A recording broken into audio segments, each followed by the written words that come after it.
Online পেমেন্টে প্রতারণা জালিয়াতি ভরপুর।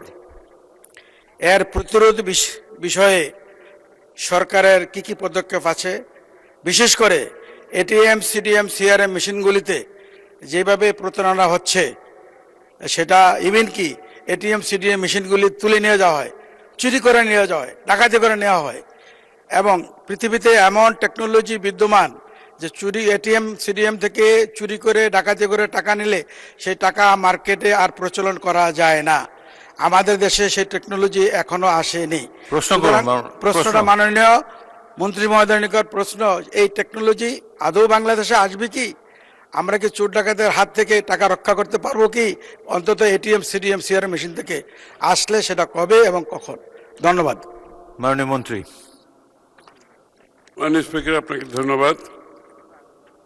অনলাইন ব্যাংকিং সেবার আওতায় গ্রাহকের ইউজার নেম, পিন ও ওয়ান টাইম পাসওয়ার্ড এর মাধ্যমে অর্থ স্থানান্তর সম্পন্ন হয়।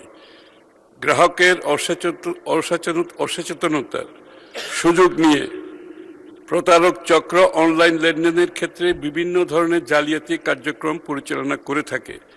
বিশেষ করে one time password, OTP, pin বা অন্যান্য সংবেদনশীল তথ্য শেয়ার করার ফলে গ্রাহকের অর্থ আত্মসাতের ঝুঁকি তৈরি হয়। এই প্রেক্ষিতে ব্যাংক হিসাবের সংবেদনশীল তথ্য ও ওটিপি কারোর সাথে শেয়ার না করার জন্য সর্বসাধারণকে নিয়মিত সতর্ক করা হয়। বাংলাদেশ ব্যাংক ও অর্থ মন্ত্রণালয় আর্থিক সাক্ষরতা ও সচেতনতা প্রসারে নিরলসভাবে কাজ করে যাচ্ছে। ধন্যবাদ মাননীয় স্পিকার।